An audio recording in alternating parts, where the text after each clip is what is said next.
यह वीडियो जरा गौर से सुनिएगा।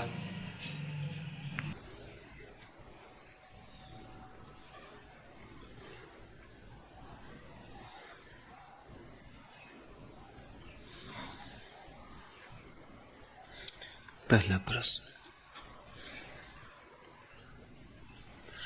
भगवान, मैं क्या करूं? मेरे लिए क्या आदेश है? दिनकर,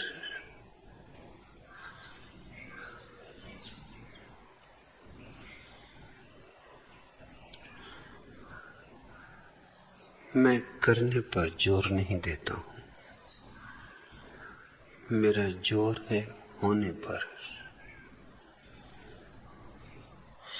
कृत्य तो बाहरी घटना है,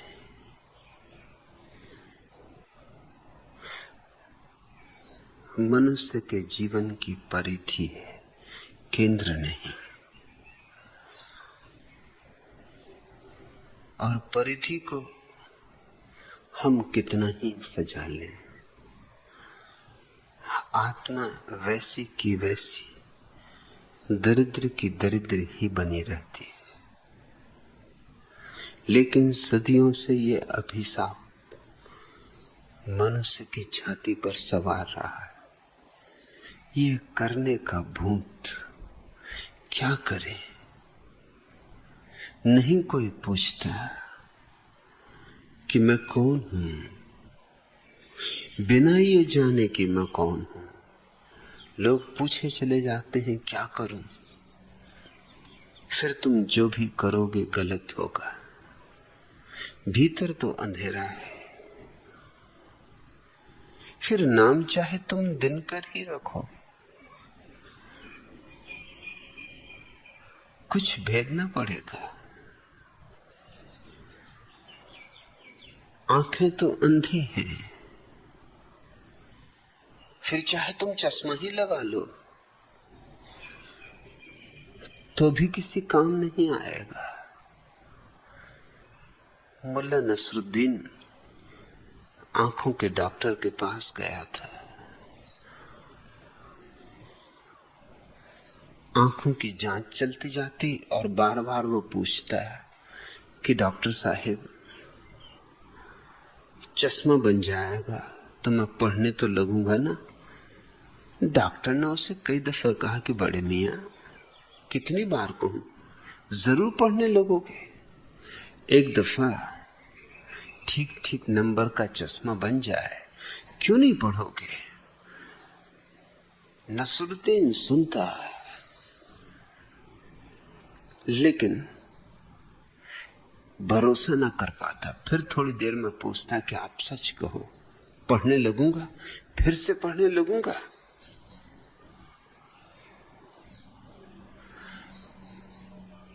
डॉक्टर ने कहा कि तुम होश में हो या पागल हो? तुम्हारी आंखों का इलाज करवाना या दिमाग का? कितनी बार कहूं, लिख के दे दूं? नसरुद्दीन ने कहा, मैं इसलिए बार बार पूछता हूं कि असल में पढ़ना मुझे आता नहीं। तो चश्मा बन जाएगा, पढ़ने तो लगूंगा ना। पढ़ना ना आता हो तो चश्मा भी बन जाएगा तो कैसे पढ़ोगे? और आंख ही ना हो फिर चश्मे पे चश्मे लगाए चले जाओ तो और बोझ हो जाएगा। न गिरते होते तो भी गड्ढों में गिरोगे। ये चश्मे महंगे पड़ जाएंगे। लेकिन यही आदमी कर रहा है। यह तो जानने में लगता नहीं कि मैं कौन, मेरा अस्तित्व क्या है। ये मेरे भीतर जो चैतन्य है, इसका स्वरूप क्या है। ये जो मेरे भीतर जीवन की ज्योति जल रही है, इससे पहचान करूं। फिर इस पहचान के बाद तुम्हारे जीवन में गलतियां अपने आप तिरोहित हो जाएंगी। क्योंकि जिसने अपने को जाना वह गलत करने में असमर्थ हो जाता है। और जिसने अपने को नहीं जाना वह ठीक करने में असमर्थ होता है। मत पूछो कि मैं क्या करूं, अभी तो ये पूछो कि मैं कौन हूं। अभी तो आत्म परिचय बनाओ। आत्मा केंद्र है, कृत्य परिधि है। चूंकि हम परिधि पर ही जीते हैं, इसलिए हमारे प्रश्न भी परिधि से ही संबंधित होते। तो कब्रों को भी चाहो तो सफेद चूने से पोतो, सुंदर रंगों में रंगो, क्या होगा?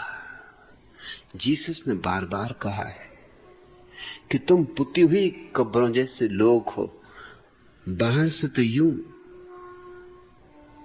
साफ सफेद दिखाई पड़ते हो और भीतर सब सड़ा गला। लेकिन आचरण पर तुम्हारे तथाकथित संत, महंत, महात्मा, साधु वे सब जोर देते। उनकी भाषा में और तुम्हारी भाषा में भेद नहीं, उनके तल में और तुम्हारे तल में भेद नहीं। वे भी बाहर जीते हैं, तुम भी बाहर जीते हो। तुम धन की तरफ दौड़ते हो, वो धन की तरफ पीठ करके दौड़ते हैं, मगर दौड़ते दोनों, और दोनों की दौड़ का कारण धन होता है। तुम पद के लिए दौड़ते हो, वो पद से बचने के लिए दौड़ते, लेकिन दोनों की दौड़ की बुनियाद में महत्वाकांक्षा होती। रुकोगे कब, ठहरोगे कब? कृत्य तो दौड़ाए ही रखेगा, दौड़ाए ही रखेगा। कृत्य का अर्थ ही है अब क्या करूं, अब क्या करूं, अब और क्या करूं। मेरा जोर आचरण पर नहीं है, आत्मा पर है। ठहरो, करने की जल्दी नहीं है, कुछ जानो और फिर उस जानने में से अपने आप करना निकलेगा। और अभी तक तुमने बहुत कुछ किया होगा। यह प्रश्न तुम पहली बार नहीं पूछ रहे होगे, और न मालूम कितनों से पूछा होगा। पूछ पूछ कर ही यहां आए होगे। कितना तो कर चुके, पूजा भी की होगी, पाठ भी किए होंगे, यज्ञ हवन किए होंगे, तीर्थ यात्राएं की होंगी, मंत्र जपे होंगे, यंत्र साधे होंगे, क्या क्या नहीं किया होगा। अभी करने से थके नहीं, कब थकोगे? प्रभु करे जल्दी थको। समझदार आदमी जल्दी थक जाता है, देख लेता है कि दौड़ना व्यर्थ है जब तक मैं पहचान ना लूं कि मैं कौन हूं। फिर बिना दौड़े भी पहुंचना हो जाता है। सुनो ठीक से, मैं कह रहा हूं फिर बिना दौड़े भी पहुंचना हो जाता है, क्योंकि जहां पहुंचना है वहां तुम हो ही। वहां से तुम 1 इंच कभी दूर नहीं हटे। वह तुम्हारी आत्यंतिक निजता है, तुम्हारा स्वभाव है। कहीं जाना नहीं है जो दौड़ना पड़े, वहीं आना है जहां हम हैं। भूल हो गई है, विस्मरण हो गया है, सुरति चाहिए, स्मृति चाहिए, पुनः स्मरण चाहिए। कुछ करना नहीं है, जागना है। और जागना कोई कृत्य नहीं,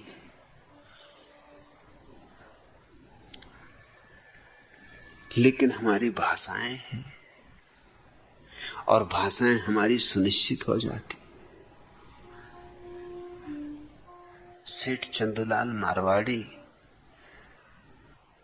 एक मनोवैज्ञानिक को मिलने गए, क्योंकि बहुत चिंता, बहुत संताप, बहुत विषाद में थे। मित्रों ने समझाया, परिवार वालों ने धक्के दिए, मगर जाते नहीं थे, टालते थे, क्योंकि फीस बहुत थी। यूं तो सेठ हैं, धन की कुछ कमी नहीं, मगर मारवाड़ी सेठ भी हो तो भिखारी से भी ज्यादा भिखारी होता है। आखिर एक मित्र थक गया, उसने कहा पैसे मैं चुका दूंगा, फीस मेरे ऊपर रही।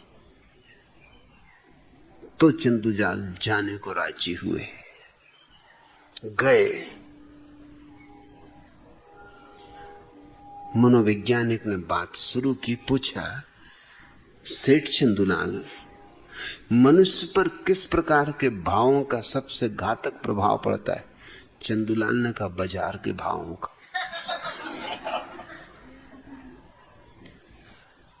एक सुनिश्चित ढांचा हो जाता है, एक चिंतना की प्रक्रिया हो जाती, एक बंधी हुई भाषा हो जाती। उसको बदलने की भी कोशिश करो तो भी कुछ फर्क नहीं पड़ता। मुल्ला नसरुद्दीन एक दिन घर लौटा। घर में छाया हुआ मातम, उदासी, सहमा, डरा, भीतर प्रवेश करते झिझका। रात उतर आई है और दिया जला नहीं। अनुमान लगा लिया कि आज जरूर कोई बुरी खबर सुनने को मिलेगी। जैसे ही पत्नी दिखी, उसने कहा कि सुन, पहले ही सुन ले, देख मैं दिन भर का परेशान लौटा हूं, बहुत तरह की मुसीबतें आज झेली, नौकरी से हाथ गमा बैठा हूं, जेब कट गई,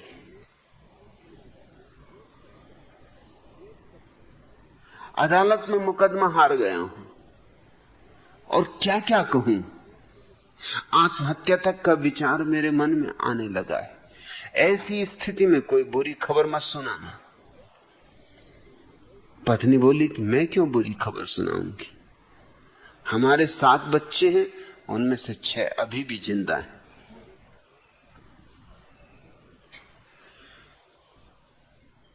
ऐसे कहो कि वैसे कहो, एक बच्चा मर गया है ऐसा कहो, या ऐसा कहो कि हमारे 7 बच्चे हैं, उसमें से 6 अभी भी जिंदा हैं, क्या भेद पड़ेगा? मिलिट्री के जनरल ने अपने एक कर्नल को बुलाया और कहा कि देखो, लालीराम की मां मर गई, तो जरा आहिस्ता से, प्रेम से, ढंग से उसे सूचना देना, क्योंकि लालीराम नाजुक तबीयत का आदमी है, कहीं सदमा ज्यादा ना खा जाए। मगर अब इस खबर को कैसे कहो कि मां मर गई? कर्नल गया, उसने कहा, ए लालीराम के बच्चे, कुछ पता है? बड़ी आकार से चले जा रहे।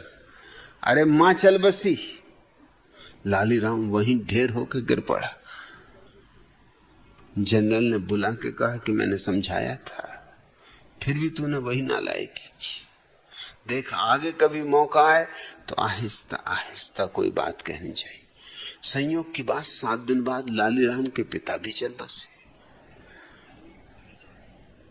जनरल ने फिर कर्नल को बुलाया और कहा कि देख, फिर अवसर आ गया और लालीराम का ही मामला आया है, पिता चल बसे, अब जरा संभल के बात को कहना, और धीरे धीरे कहना, टुकड़े टुकड़े में कहना। ऐसी क्या जल्दी करनी एकदम से कि आदमी ढेर ही हो जाए? कर्नल ने भी कहा कि नहीं, मैंने सब सोच के रखा है। जाके सब सिपाहियों को कहा, लाइन में खड़े हो जाओ, और फिर कहा कि जिनके पिता जिंदा हैं वो एक कदम आगे बढ़े। स्वभाव था लालीराम भी बढ़ा। कर्नल ने कहा, बेटा लालीराम, इतने जल्दी नहीं, धीरे धीरे बढ़ो। इतने विश्वास से मत बढ़ो, आहिस्ता, इतनी जल्दी ना करो। कैसे भी कहो बात वही हो जाएगी। लोगों की तर्क सरणी निश्चित हो जाती, तुम्हारी भी तर्क सरणी निश्चित हो गई। एक अध्यापक शिकार को गए, अपने बेटे को भी साथ ले गए। जंगल में दूर निकल गए और रास्ता भूल गए।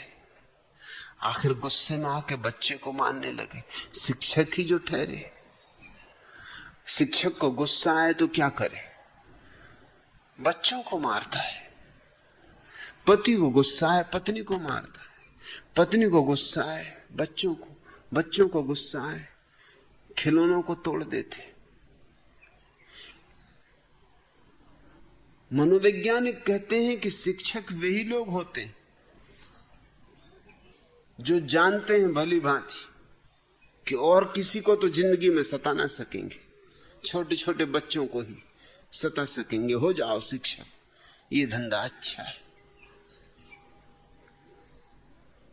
पीटने लगा अपने बेटे को और बोला, हरामजादे, मैं तो रास्ता भूल गया हूं इसलिए भटकता फिर रहा हूं, लेकिन तू क्यों नहीं घर जाता?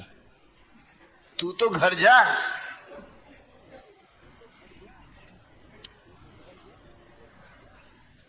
तुम पूछते हो दिनकर मैं क्या करूं? कुछ मत करो। घंटे 2 घंटे को करना बिल्कुल छोड़ दो, अक्रिया में उतर जाओ। एक मित्र पत्र लिखे थे कि मैंने क्रिया योग में दीक्षा ले ली। मैंने कहा क्रिया योग तो तुम्हारी जिंदगी भर तुम्हें सताता रहा, अब और क्रिया योग में दीक्षा ले ली। हमारे स्वामी योग चिन्ह में उनका पहले नाम था क्रियानंद, पता नहीं किस मूढ़ ने उनको ये नाम दे दिया क्रियानंद। अक्रियानंद है वो बिल्कुल, मगर क्रिया योग में दीक्षा ले ली थी तो क्रियानंद कहलाते थे।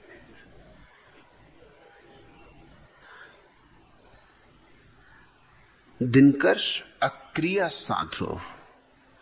अगर 24 घंटे में 1 घंटे के लिए भी अक्रिया सध जाए तो जीवन सत्य दूर नहीं, बहुत निकट है। 1 घंटे कुछ करो ही मत, राम राम भी मत जपना, माला भी मत फेरना, मंत्र भी मत पढ़ना। 1 घंटा कुछ करना ही ना, पड़ रहना। योगासन इत्यादि वगैरह भी मत साधना।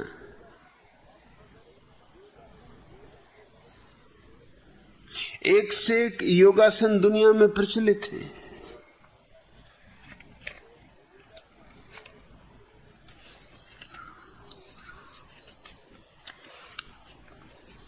अभी नए नए योगासन निकले हैं, एक का नाम है चमचासन।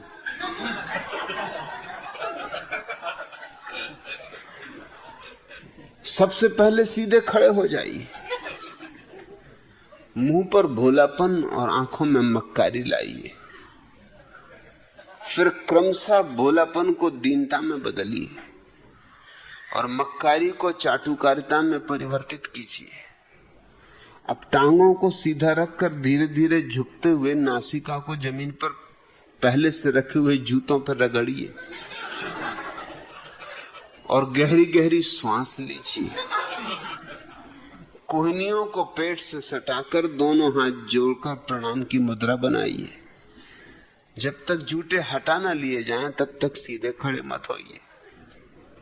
प्रारंभ में इस आसन में कठिनाई होती है और स्वाभिमान आड़े आता है, किंतु 1 सप्ताह के निरंतर अभ्यास से स्वाभिमान का सत्यानाश हो जाएगा और साधक एक सुयोग चमचा बनकर आशातीत लाभ उठाएगा। चमचासन के लाभ नहीं नौकरी मिल रही, बैठे हो बेकार, चमचासन की कृपा से हो जाए उद्धार, हो जाए उद्धार। उदासी दूर भगाओ, बिना परिश्रम इंक्रीमेंट प्रमोशन पाओ। फटी हुई तकदीर तुम्हारी सिल सकती है, चमचासन से मुफ्त नौकरी मिल सकती। पुराने आसन तो थे ही थे, नए और जुड़ते जा रहे हैं। दूसरा एक नया आसन अभी मैंने सुना है, क्लर्कासन। यह आसन कुर्सी पर और मेज की सहायता से होता है। सर्वप्रथम कुर्सी पर तन के बैठ जाइए, बिल्कुल सीधे बैठ जाइए और मस्तिष्क में फाइलों की कल्पना करिए। दाहिनी काल्पनिक फाइलों को बाएं हाथ में उठाकर बाईं ओर रखने जैसी क्रिया कीजिए। पुनः दाहिने हाथ से बाईं फाइल को झटके के साथ दाहिनी ओर फेंकने का उपक्रम कीजिए। अब एक काल्पनिक सिगरेट को 2 अंगुलियों के बीच दबाकर श्वास अंदर खींचकर कुंभक कीजिए, अर्थात धुएं को भीतर रोकिए। फिर उसी धुआं मिश्रित श्वास का नासिका रंध्रों द्वारा रेचन कीजिए। संपूर्ण क्रिया को 5 बार दोहराइए। अंतिम बार रेचक क्रिया करते समय मुंह को गोल बनाकर, जैसे अंग्रेजी का ओ बोलते समय बनाया जाता है, झटके से सांस छोड़िए ताकि वायुमंडल में धुएं के वर्तुलाकार छल्ले तैरने लगे। अब दोनों हाथों को कुर्सी के हत्थों पर टिकाकर दोनों पैरों को सिकोड़कर उठाइए और आहिस्ता आहिस्ता मेज पर लंबे कर आराम फरमाइए। आप चाहें तो खर्राटे भी भर सकते। क्लर्कासन के लाभ: घर से दफ्तर को चलो, कर नाश्ता भरपेट, उल्टो पलटो फाइलें, सुलगाओ सिगरेट, इत्र का फाहा सूंघो, पांव मेज पर फैलाकर जी भर के ऊंघो। घर बच्चों के कारण रह गया रेस्ट अधूरा, दफ्तर में हो जाए नींद का कोटा पूरा। आवश्यक कुछ काम कागजी छोड़ो ऐसे, ओवर टाइम बने प्राप्त हो दुगने पैसे। न तो पुराने न नए, किसी आसन, किसी क्रिया, किसी धार्मिक विधि में मत उलझ जाना। तुम आतुर दिखते हो उलझने को, मुझसे पूछते हो कि मैं क्या करूं। मुझसे पूछो कि मैं कौन हूं। करने से कैसे जानोगे कि तुम कौन?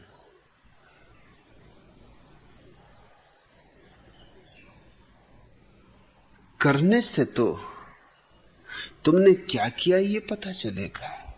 चोर को पता चलेगा चोरी की, दुकानदार को पता चलेगा दुकानदारी की, प्रार्थना करने वाले को पता चलेगा प्रार्थना की। लेकिन चोर प्रार्थना कर सकता है, प्रार्थना चोर बना सकती है। दुकानदार प्रार्थना कर सकता है, प्रार्थना करने वाला दुकानदारी कर सकता है। कृत्य तो 1000 हो सकते हैं, लेकिन तुम एक हो। तुम्हारा केंद्र एक है। परिधि तो बड़ी हो सकती है और प्रत्येक जीवन की परिधि बहुत बड़ी है, लेकिन सदियों का रोग है। हमें यही सिखाया गया, यह करो वह करो, ऐसा करो वैसा करो, इतने बजे उठो इतने बजे सो, यह खाओ वह पियो, ऐसे बोलो ऐसे उठो।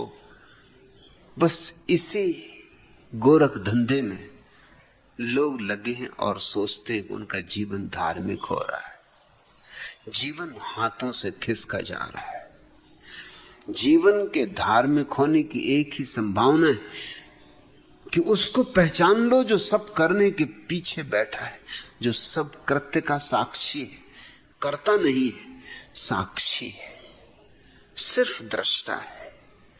न कर्ता न भोक्ता, बस दृष्टा।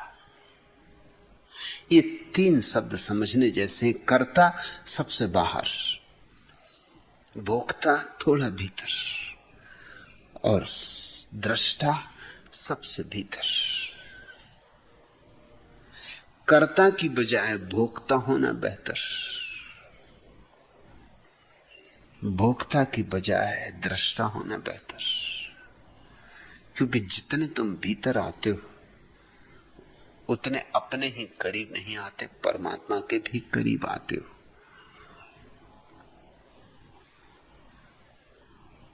और पूछा है कि मेरे लिए क्या आदेश है। मैं आदेश तो देता नहीं, सच पूछो तो मैं उपदेश भी नहीं देता।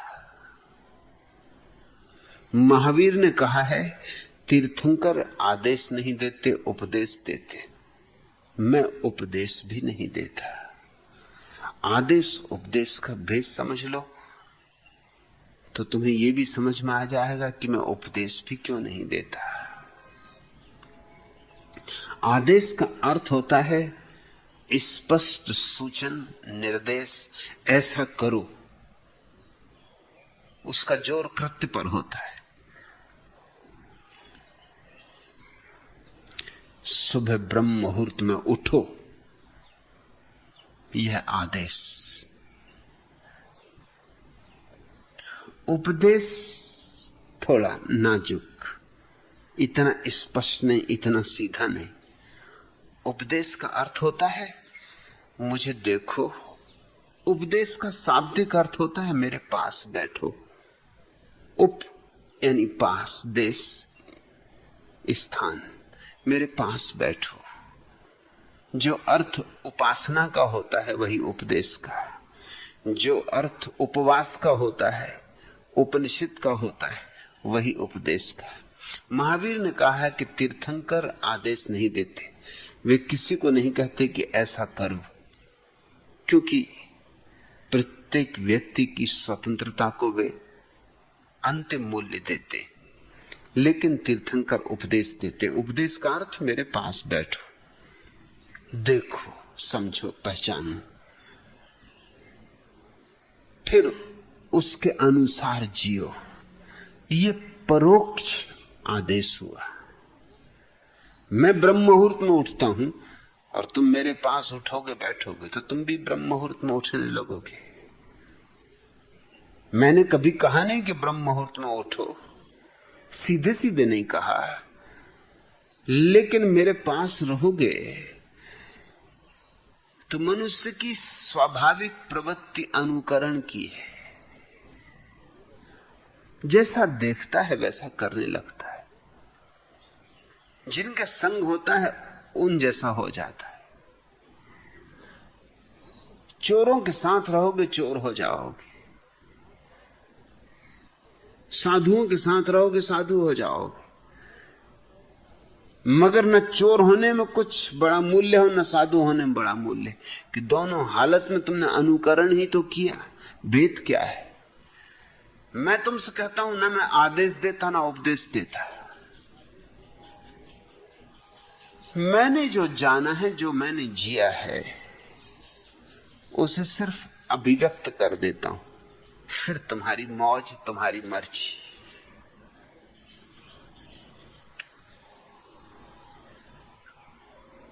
करने जैसा लगे करना, न करने जैसा लगे न करना।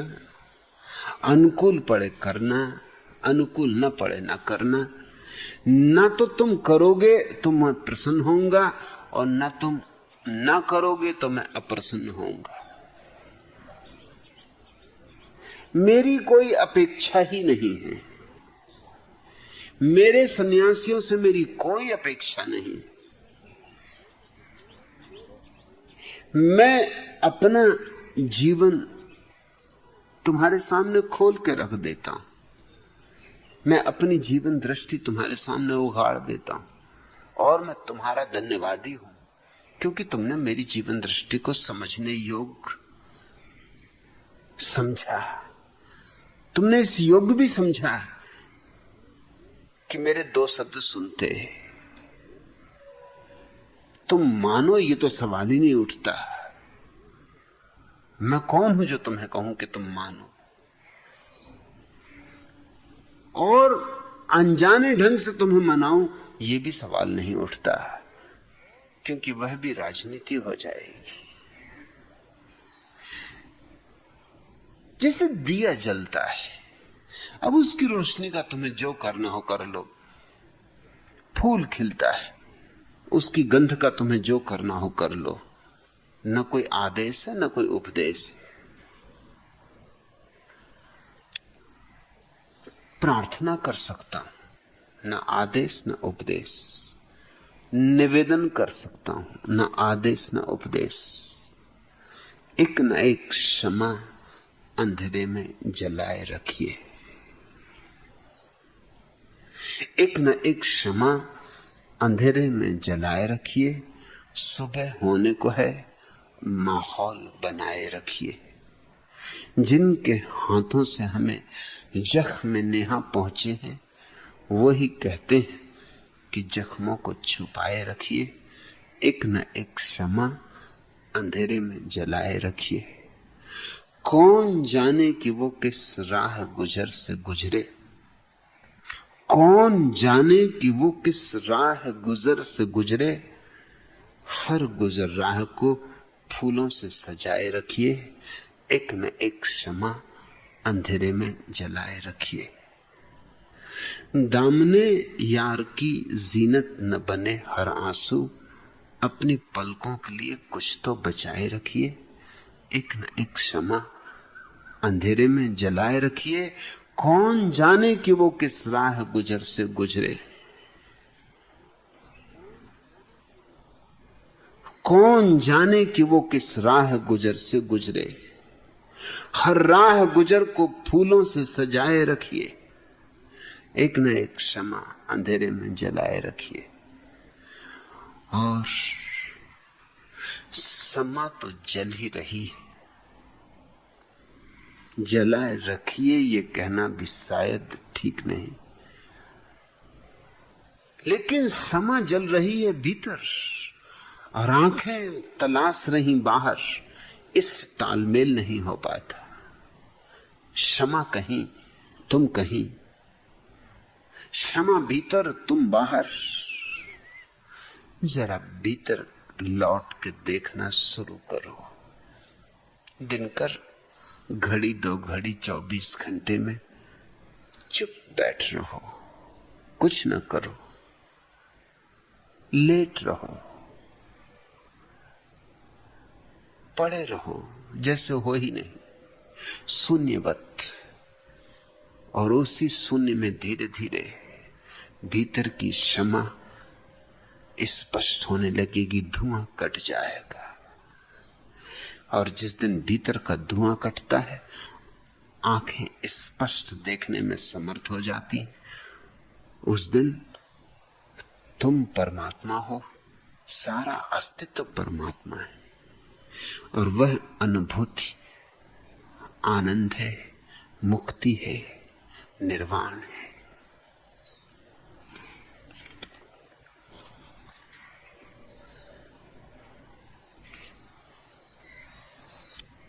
दूसरा प्रश्न। भगवान, इस देश की युवतियां पश्चिम से आए फैशनों का अंधानुकरण करके अपने चरित्र का सत्यानाश कर रही, जिससे अंततः समूचे समाज का नैतिक पतन होगा। इस अंधानुकरण को रोकने के उपाय बताने की अनुकंपा करें। शकुंतला पारासर।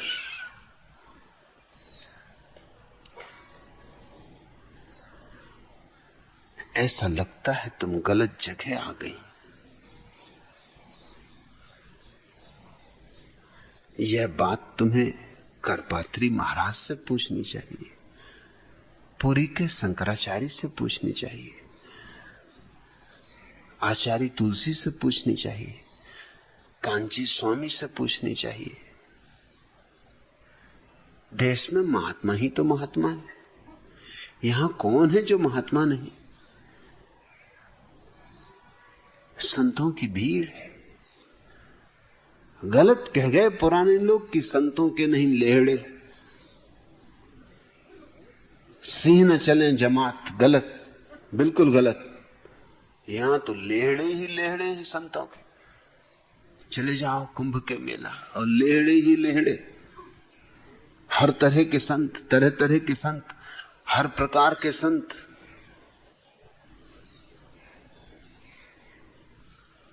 तुम इसी तरह लोगों से सत्संग करती रही हो मालूम होता है। मेरे जैसे आदमी से ये तुम्हारी पहली मुलाकात लगती, नहीं तो ऐसा प्रश्न भूल के भी तुमने उठाया ना होता। अब तुमने उठा ही दिया है तो मैं भी क्या करूं।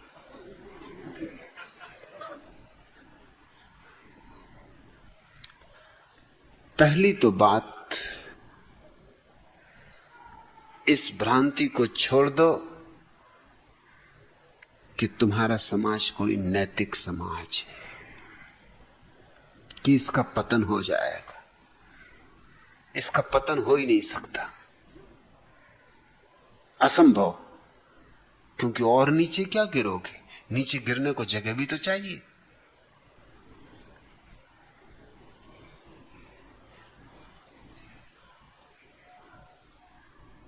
मुल्ला नसरुद्दीन एक दिन बहुत दुखी बैठा था। मैंने पूछा क्या हुआ नसरुद्दीन? हाथ में पट्टियां बंधी थी, कुछ झगड़ा हो गया, मारपीट हो गई, पत्नी ने ज्यादा मार दिया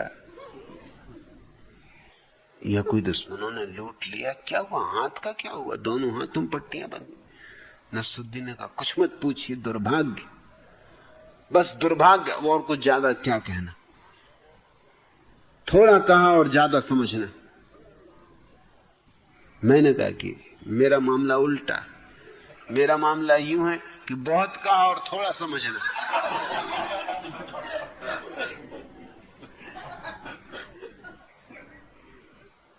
तुम मुझे जरा विस्तार से कहो। तो उसने कहा क्या विस्तार से कहूं? कल चंदूलाल की पत्नी से प्रेम कर रहा था। ऐसी कोई नई बात नहीं, जग जाहिर है, सभी जानते हैं, चंदूलाल भी जानता है। मगर कल न मालूम दुष्ट को क्या चढ़ा, एकदम आया अंदर, दरवाजा खटखटाया। उसकी पत्नी बोली नसरुद्दीन भागो, खिड़की से कूद जाओ। चंदूलाल आ गए। सो मैं भी घबराहट में, कपड़े तक नहीं पहना और एकदम खिड़की पे जाके, अंधेरा, कूदने की हिम्मत भी ना हुई। सो खिड़की के चौखटे को पकड़ के मैं लटक रहा बाहर। थोड़ी बहुत देर में तो चंदूलाल कहीं जाएगा, बाथरूम में जाएगा, कुछ भी होगा तो अपने कपड़े लेके भाग खड़ा होऊंगा। मगर उस दिन न मालूम उसे क्या धुन सवार हुई थी, और होती भी क्यों नहीं, क्योंकि मेरे कपड़े उसको वहीं रखे मिल गए। उसने कहा ये कपड़े किसके? पत्नी ने कहा क्या कोई मैं दुनिया भर का हिसाब रखती हूँ किसके कपड़े? अरे होंगे किसी के, वही कपड़ों में किसी का नाम लिखा, तुम्हारे ही होंगे। नसरुद्दीन तो बनना, चंदूलाल तो बनना गया। एकदम सब दरवाजे द्वार खोल खोल के खोजने लगा, बाथरूम, अलमारियां तक छान डाली, पेटियां तक खोलनी जिनमें आदमी घुस ही नहीं सकता, ऐसे छोटे छोटे बक्से भी खोल डाले, सब सामान तितर बितर कर दिया। और आखिर में उसने आके खिड़की खोली तो और तो कुछ नहीं दिखा, अंधेरे में मेरे दोनों हाथ चौखटे पे दिखाई पड़ गए। उसने कहा तो ठीक, तो ये रहे सज्जन। ले आया एक हथौड़ा और एक एक अंगुली पे मारे और कहे जय बजरंग बली।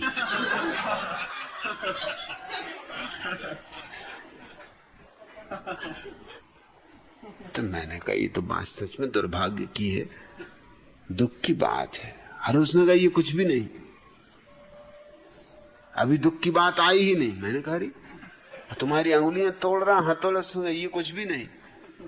एक अंगुली उसने मेरी पिछल डाली, फिर दूसरी पिछल डाली, मैंने तीसरी पिछल डाली, चौथी पिछल डाली, पांचवी, गिनती कर करके, और कहे जय बजरंग बली। और कैसा आनंदित हो रहा, कैसा प्रफुल्लित हो रहा, उसको मैंने इतना प्रफुल्लित कभी देखा ही नहीं। जब मेरी 9 उंगलियां उसने कुचल डाली, मैंने कहा तो सच में दुख की बात है। उसने कहा अभी दुख की बात आई ही नहीं जी। जब उसने मेरी 10वीं उंगली पे हथौड़ा मारा और जब मेरी 10 उंगली चौपट कर दी, कही तो बड़े दुख की बात। उसने कहा आप बीच बीच में बोल देते हैं दुख की बात, अभी दुख की बात आई ही नहीं। जब 10वीं उंगली पे उसने मेरी तोड़ डाली और धड़ाम से मैं नीचे गिरा तो मैं चकित हुआ कि वहां गिरने को कुछ था ही नहीं, मैं जमीन पे ही खड़ा था। मुश्किल से इंच भर फासला था मुझ में और जमीन में। तब मैंने अपनी खोपड़ी पीट ली कि अपनी उंगलियां नाक बर्बाद करवाई। गिरने को जगह ही नहीं थी, मगर अंधेरे में कुछ दिखाई नहीं पड़ रहा था। ये सदियों पुराना अंधेरा है शकुंतला, पारासर। इसमें तुम्हें दिखाई नहीं पड़ रहा कि यहां गिरने को है क्या। इस देश से ज्यादा भ्रष्ट चरित्र और कहीं होगा? हाँ, ये बात जरूर है कि इस देश का चरित्र इतना भ्रष्ट है कि ये अपने को चरित्रवान तक घोषित करने की हिम्मत रखता है। ये भ्रष्टता का लक्षण ही। इसमें इतनी निष्ठा भी नहीं है, इतनी ईमानदारी भी नहीं है कि स्वीकार कर ले अपनी भ्रष्टता को। ये बेईमानी की हद है। यहां चोर साधु हैं, यहां बेईमान राजनेता हैं, यहां सब तरह के दुष्ट, क्रूर, हिंसक गांधीवादी बने बैठे हैं, अहिंसक हो गए। यहां सब तरह से दिन का हृदय अंधेरे से भरा है, कालक से। उन्होंने शुद्ध खादी के कपड़े पहन रखे, जगमग जगमग हो रहे हैं। किस देश के नैतिक पतन की बातें कर रही हो? और ये मत सोच लेना कि मैं आज की बात कर रहा हूं। ऐसा कोई समय नहीं रहा इस देश में जब इस देश में कोई नैतिक ऊंचाई रही हो।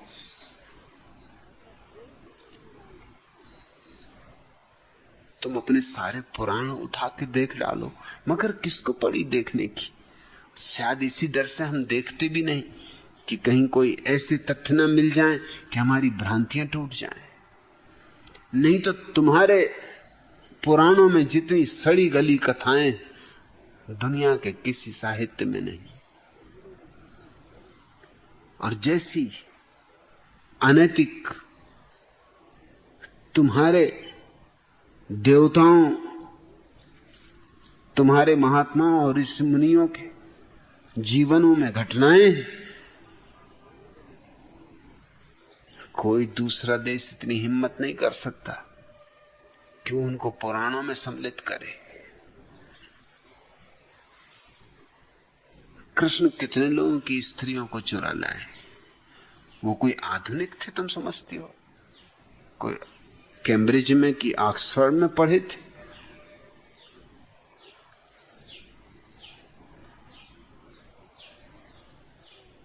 लेकिन हमने स्वीकार कर लिया। न केवल स्वीकार कर लिया बल्कि पूर्णावतार घोषित कर दिया। 16,000 स्त्रियों को इकट्ठा कर लिया जिस व्यक्ति ने, उसको हमें पूर्णावतार कहने में जरा भी संकोच न हुआ।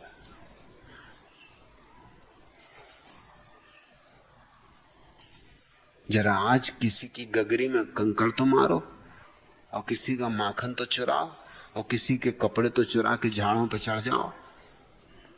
अरे खुद की पत्नी के ही कपड़े तो जरा चुरा के झाड़ पे चढ़ जाओ, वही तुम्हारी ठठरी बांध देगी। ऐसा शोरगुल मचाएगी कि सारा मोहल्ला इकट्ठा हो जाएगा। मगर नहीं, इस सब का नाम रास लीला। प्रभु लीला कर रहे हैं, और जब प्रभु लीला कर रहे हैं तो छोटे मोटे महात्मा क्यों ना करें? आखिर ये भी तो उसी थैली के चट्टे बट्टे छोटे ही सही। और जब इनको भी लीला करनी है तो बड़े लीलाधर को कैसे इंकार करें? थैली फट जाए तो ये चट्टे बट्टे भी नीचे गिर जाएं।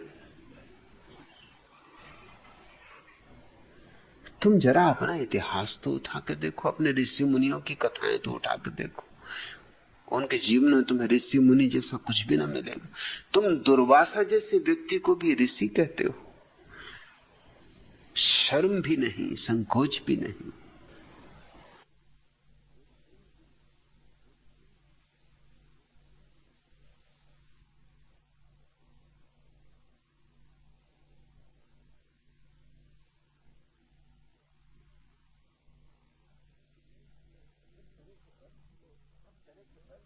सब तरह के भ्रष्ट लोग, क्रोधी, कामी, लोभी, इनको तुम ऋषि मुनि कहते हो। और तुमने स्त्रियों के साथ जो व्यवहार किया है 5000 सालों के इतिहास में, इससे ज्यादा अमानवीय व्यवहार कहीं भी नहीं हुआ। खुद राम ने सीता के साथ दुर्व्यवहार किया है, और राम राज्य की बातें करते तुम अघाते नहीं।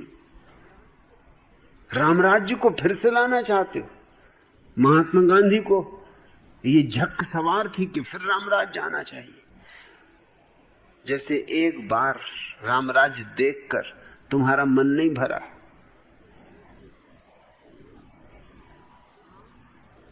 राम ने शूद्र के कानों में शीशा पिघलवा के भरवा दिया। अग्नि परीक्षा ली हुई पत्नी को, कहीं मेरी प्रतिष्ठा और मेरे अहंकार को चोट न लगे, गर्भवती स्त्री को जंगल में छुड़वा दिया।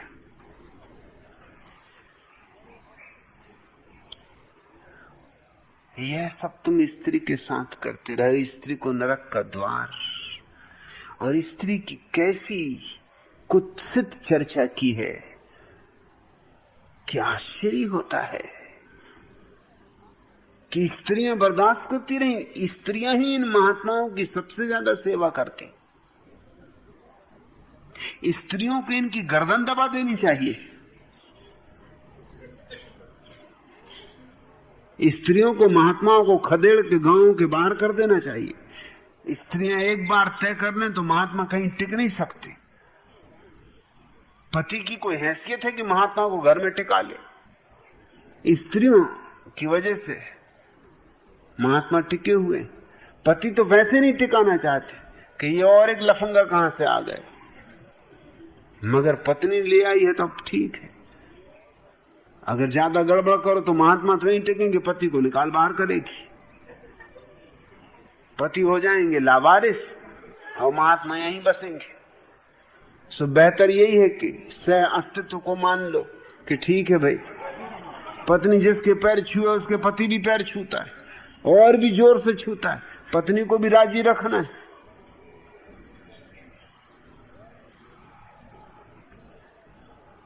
तुम कहती हो इससे समूचे समाज का नैतिक पतन होगा। नहीं हो सकता तुम्हारा नैतिक पतन, असंभव। मैंने सुना है कि एक राजनेता एक मनोवैज्ञानिक से चिकित्सा करवा रहा था। उसने कहा कि मैं हीनता की ग्रंथि से पीड़ित हूं। 3 महीने तक चिकित्सा के बाद एक दिन जब पहुंचा राजनेता चिकित्सक के पास, चिकित्सक ने उससे कहा कि बिल्कुल प्रसन्न हो जाएं आप, आनंदित हो, आज उत्सव मनाएं, हो जाए दिवाली, चलें होटल में, मेरी तरफ से आज आपको नाश्ता करवाना है। पक्का हो गया मेरे विश्लेषण से कि आपको हीनता की ग्रंथ से पीड़ित होने का कोई भी कारण नहीं। राजनेता भी बहुत प्रसन्न हुआ। उसने कहा लेकिन आपने पहले कभी नहीं कहा। 3 महीने बाद का तो उनका पहले खोजबीन करनी पड़ी। आज ही मुझे पक्का पता चला कि आप हीनता की ग्रंथ से पीड़ित हो ही नहीं सकते, क्योंकि आप तो हीन हैं ही। हीनता की ग्रंथ से तो वो पीड़ित हो जो हीन ना हो। आप तो आखिरी दर्जे के हैं, इसके नीचे तो कोई दर्जे नहीं होता। आपको तो कोई गिराना भी चाहे तो नहीं गिरा सकता। गिराएगा कहां? गिराने की कोशिश में ये हो सकता कहीं चढ़ा बैठे। मैं नहीं देखता कि इस देश का कोई नैतिक स्तर या कभी रहा है जिनको तुम धर्मराज युधिष्ठिर कहते हो, वो भी अपनी स्त्री को दांव पे लगा सके और फिर भी धर्मराज कहे जाते हो। तुम्हें कभी विचार भी नहीं उठता कि और क्या भ्रष्टता होगी जो आदमी अपनी स्त्री को भी जुए पे लगा दे। एक तो जुआ खेलना भ्रष्टता है, फिर स्त्री को भी जुए पे लगा दे, दांव पे लगा दे। इसकी भ्रष्टता की तो हद हो गई। और वहीं मौजूद हैं बड़े बड़े ज्ञानी, भीष्म पितामह, महाज्ञानी, जिनसे अर्जुन मरते समय ज्ञान लेने पहुंचता है। वही अर्जुन जो इसके पहले कृष्ण से गीता का ज्ञान ले चुका, गीता ज्ञान लेने के बाद भी भीष्म पितामह से ज्ञान लेने पहुंचता है। मतलब गीता ज्ञान भी उतना ऊंचा नहीं है जितना ऊंचा ज्ञान भीष्म पितामह का। और ये बैठे रहे चुपचाप, मजे से देखते रहे सारा खेल। नमक हलाल थे, बड़े ज्ञानी रहे होंगे। इनके मुंह से ये भी ना निकला कि ये क्या अन्याय हो रहा है। स्त्री को दांव पे लगाना, स्त्री कोई संपत्ति है, कोई जर जेवरात है। लेकिन हमारे देश में ऐसी गिनती होती रही, जर जोरू जमीन, झगड़े की जड़ 3, उसमें जर जोरू जमीन इनको एक साथ गिनाया है। जमीन हो कि धन हो कि औरत, बस ये झगड़े की 3 जड़। तुमने स्त्री को कभी आत्मा की तरह स्वीकार किया? नहीं, स्त्री को कहते हैं स्त्री संपदा, स्त्री संपत्ति। कन्या को बाप विवाह करता है तो दान में देता है, कन्या दान। न किसी को विरोध उठता, न किसी को हैरानी होती। हम आदी हो गए इस अनीति के।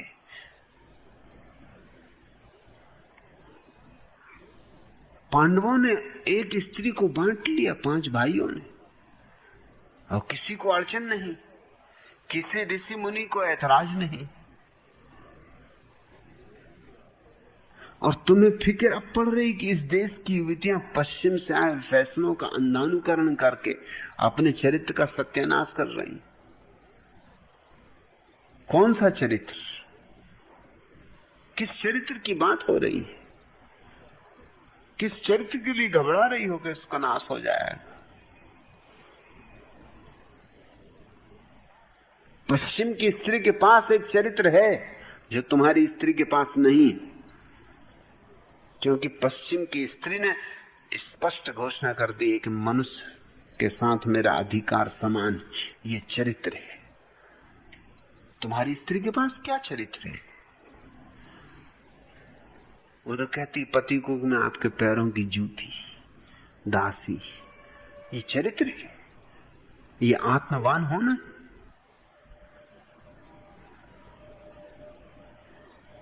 पश्चिम की स्त्री ने पहली दफा दुनिया में स्त्रियों को गौरव दिया है।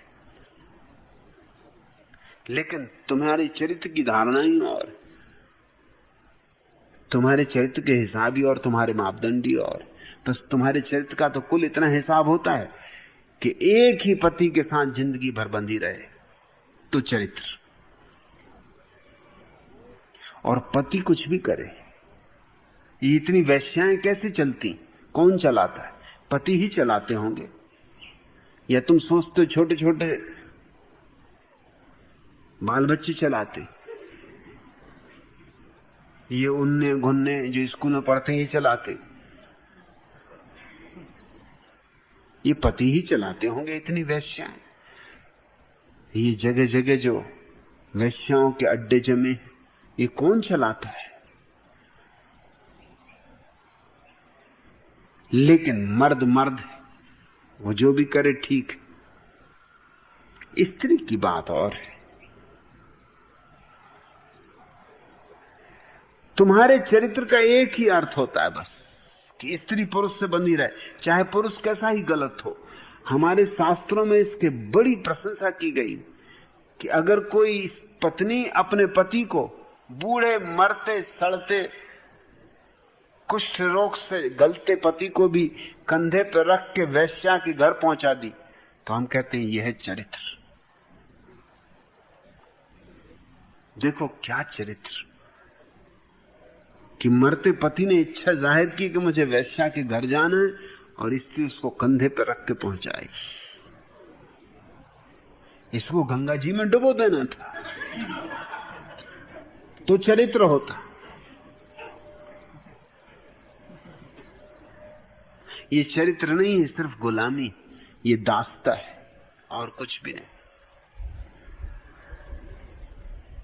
पश्चिम की स्त्री ने पहली दफा पुरुष के साथ समानता की अधिकार की घोषणा की है, इसको मैं चरित्र कहता हूं। लेकिन तुम्हारी चरित्र की बड़ी अजीब बातें हैं। तुम इस बात को चरित्र मानते हो कि देखो भारतीय स्त्री सिगरेट नहीं पीती और पश्चिम की स्त्री सिगरेट पीती, और भारतीय स्त्रियां पश्चिम से आए फैशनों का अंधानुकरण कर रही। अगर सिगरेट पीना बुरा है तो पुरुष का पीना भी बुरा है, और अगर पुरुष को अधिकार है सिगरेट पीने का तो प्रत्येक स्त्री को अधिकार है सिगरेट पीने का। कोई चीज बुरी है तो सबके लिए बुरी है, और नहीं बुरी है तो किसी के लिए बुरी नहीं है। आखिर स्त्री को क्यों हम भेद करें, क्यों स्त्री के अलग मापदंड निर्धारित करें? पुरुष अगर लंगोट लगा के नदी में नहाए तो ठीक, और स्त्री अगर लंगोटी बांध के नदी में नहाए तो चरित्रहीन हो गई। ये दोहरे मापदंड क्यों? ये दोहरे मापदंड चरित्रहीनता के सबूत। मापदंड एक होना चाहिए, पुरुष स्त्री के लिए अलग अलग क्यों? और इस अलग अलग मापदंड का परिणाम क्या है? परिणाम यह है कि भारत का पुरुष 24 घंटे स्त्री के कपड़े उघाड़ने में लगा रहता, कल्पना में सही, सपने में सही। जब भी बैठा तब वो यही सोच रहा है कैसे कपड़े उघाड़े। स्त्रियों को नंगा करने में लगा रहता है, और स्त्रियां अपना आंचल संभाल के और अपना कपड़े लत्ते लपेट के अपने को बचाने में लगी हुई है। ये तुम्हारा चरित्र है। सच तो ये है, जहां स्त्री और पुरुषों ने नदियों में, समुद्रों में, तालाबों पर, स्नान गृहों में नग्न स्नान करना शुरू कर दिया है, वहां एक दूसरे को नग्न करने की आकांक्षा तिरोहित हो गई। अगर पश्चिम में किसी पुरुष का किसी स्त्री से प्रेम है तो जरूर उसका आलिंगन करेगा, लेकिन तुम्हारी जैसी बेहूदगी नहीं करेगा कि जिस स्त्री से तुम्हारी कोई पहचान नहीं, जरा भीड़ में मौका मिल गया तो चौंटी ले दी, कि धक्का ही मार दिया, कि साड़ी का पल्ले खींच दिया। तुम्हारी बेहूदगी तो देखो। हे ऋषि मुनियों की संतानों, हे धर्म प्राण देश के सदपुरुषों, सन्नारियों के साथ तुम क्या क्या गजब के काम करते हो। आंचल ही खींच दिया, उसकी धोती ही खींच दी, और बड़े प्रसन्न घर लौटे, बड़े 30 मार खा कि देखो तो पैर जमीन पे नहीं पड़ते कि स्त्री का साड़ी खींच के आ गए, कि आज बड़ा गजब आ गया, मजा आ गया, कि 2-4 स्त्रियों को धक्का मार आए। ये धक्के जारी रहेंगे जब तक स्त्री ढकी रहेगी, ये धक्के जारी रहेंगे। शकुंतला पाराशर, मैं तो पश्चिम के स्त्रियों के कपड़ों के पक्ष में हूं। बर्ट्रैंड रसल ने अपने संस्मरणों में लिखा है कि जब मैं छोटा था तो यूरोप में अभिजात परिवार की स्त्रियों के पैर भी नहीं देख सकता था कोई, अंगूठा भी नहीं देख सकता था पैर का। इस तरह के कपड़े पहने जाते थे जो कि जमीन पर घसटते थे। इस तरह के घाघरे पहने जाते थे जो जमीन को छूते थे। तो अगर कभी किसी स्त्री का भूल चूक से पैर का अंगूठा भी दिख जाता था तो कामोत्तेजक होता था। बात यहां तक बिगड़ गई थी कि लोग कुर्सियों के पैर को भी कपड़े पहनाते थे, क्योंकि वो भी पैर है और कुर्सी स्त्री, तो उसके भी पैर ढांक देते थे।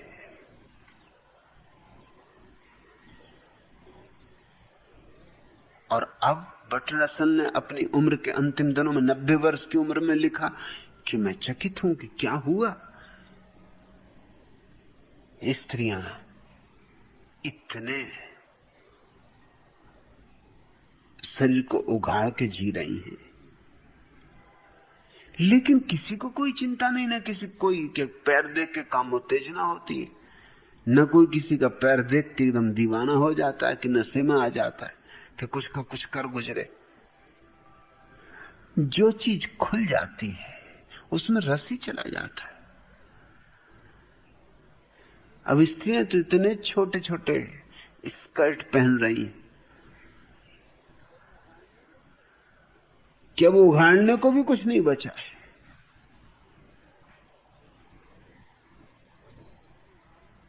एक छोटा बच्चा एक दुकान में रो रहा था खड़ा। मैनेजर ने पूछा कि भाई क्यों रोता? उसने कहा मेरी मां खो गई। मैनेजर ने कहा कि तू अपनी मां का स्कर्ट पकड़े रखा कर। उसने कहा वही तो मुश्किल है, मेरा हाथ वहां तक पहुंचता नहीं।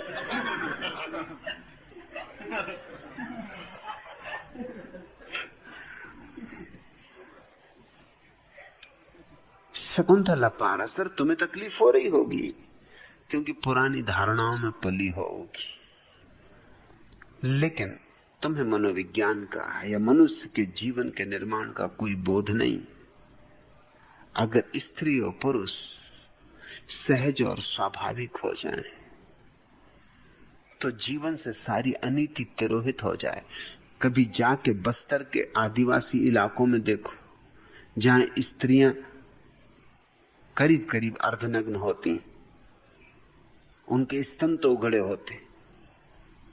तुम बस्तर में किसी स्त्री के स्तन पर हाथ रख के पूछ सकते हो कि ये क्या है?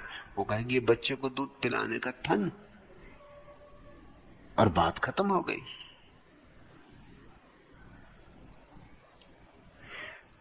ठीक बात इतनी है ही। और आदिवासियों में कोई उत्सुकता नहीं किसी स्त्री के स्तन देखने की। चारों तरफ स्त्रियां ही स्त्रियां, स्तन ही स्तन, देखना क्या है? लेकिन तुम्हारे मन में एक ही उत्सुकता बनी रहती है स्त्री के स्तन देखने की। तो स्त्रियां भी स्तनों को खूब संवार के चलती। प्लास्टिक के स्तनों को उभार के रखने के कृत्रिम आयोजन किए गए हैं, जिनसे कि ढले ढलाए स्तन ऐसे लगे कि अभी बिल्कुल जवान हो। स्तन चाहे हो या ना हो, रबर और प्लास्टिक के स्तन भी मिलते हैं।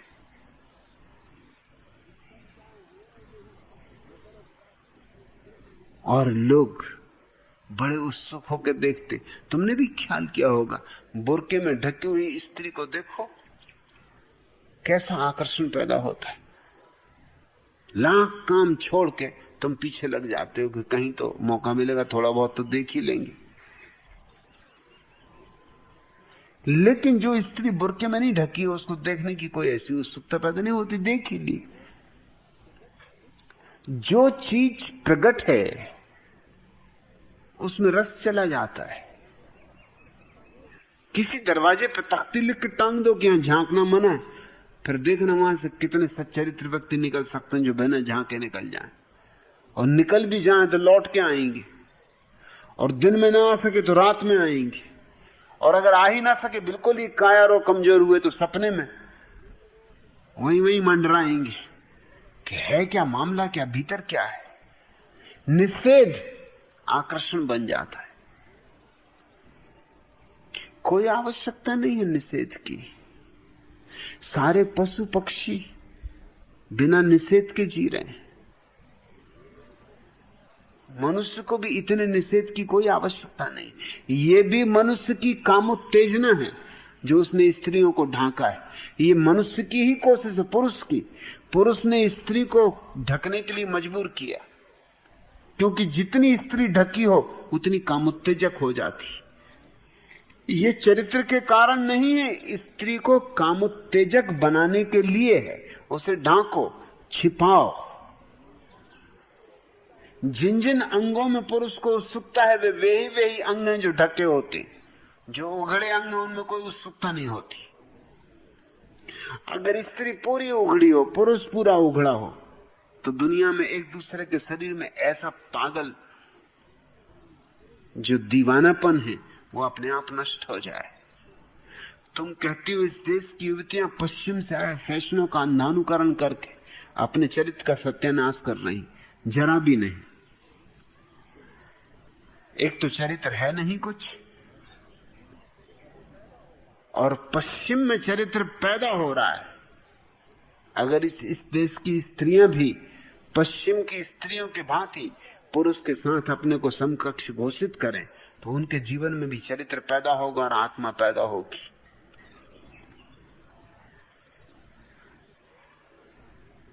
स्त्री और पुरुष को समान हक होना चाहिए। एक युवक अपनी भावी पत्नी को देखने उसके घर गया। बातचीत के दौरान उसने लड़की से पूछा, क्या तुम्हें खाना बनाना आता है? लड़की ने जवाब दिया, देखिए, हम लोगों को सिलसिलेवार ढंग से हर समस्या के विषय में सोचना चाहिए। पहले आप बताइए कि आप कुछ कमाना जानते? खाना वगैरह तो बाद में बनेगा, पहले कमाना तो आना चाहिए। भारतीय लड़की तो घूंघट में दबी क्या ऐसा प्रश्न पूछेगी? मगर ये प्रश्न पूछना जरूरी है।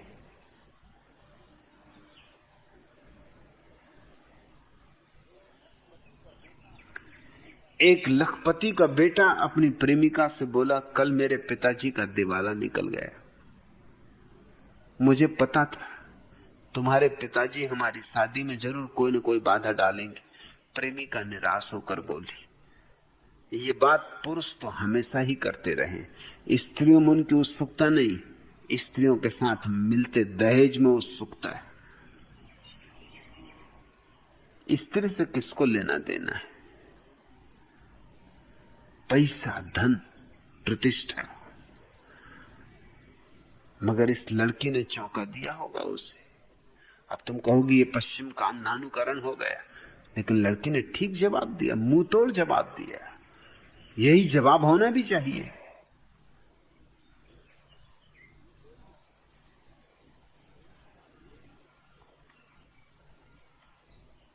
मगर हम तो छोटी छोटी बच्चियों का विवाह करते रहे, इसी डर से कि कहीं वो सवाल ना उठाने लगे। हम तो छोटे बच्चों के विवाह में भरोसा करते रहे। उसका कारण था कि छोटे बच्चों का विवाह कर दो, उनको पता नहीं क्या हो रहा है। माँ बाप के हाथ में सब निर्णय था। पंडित पुरोहित निर्णय करते, जन्म कुंडली देख के निर्णय होता। ये झूठा विवाह है, ये थोथा विवाह है, और इसको तुम चरित्र कहते हो। ये तो दुष्चरित्रता की शुरुआत हो गई। ये पाप है, क्योंकि न इस लड़की ने इस लड़के को कभी प्रेम किया, न इस लड़के ने कभी इस लड़की को प्रेम किया। जहां प्रेम नहीं है वहां पाप है, जहां प्रेम है वहीं पुण्य। मध्यस्थों के सहयोग से एक लड़की की शादी तय हो गई। अचानक लड़की रोने लगी। माँ उसे ढारस बंधाने लगी, रोते नहीं मेरी बच्ची, शादी सभी की होती है। देख, मैंने भी तो शादी की थी ना। वह तो ठीक है माँ, लेकिन तुमने शादी पिताजी से की थी और मेरी शादी निपट अजनबी से हो रही। छोटे बच्चे। ठीक कह रही छोटी बच्ची कि तुमने तो पिताजी से शादी की, तो तुम्हें तो कोई अड़चन नहीं, लेकिन मेरी निपट अजनबी से शादी हो रही जिसको मैंने कभी देखा नहीं, पहचाना नहीं। हम बच्चों पर शादी थोप देते थे। अब इसको तुम अंधानुकरण कहोगे कि लड़की कहेगी मैं लड़के को देखना चाहती हूं, लड़का कहे कि मैं लड़की को देखना चाहता हूं, वो ठीक, ये उसका हक है। लेकिन लड़की कहे मैं भी लड़के को देखना चाहती हूं,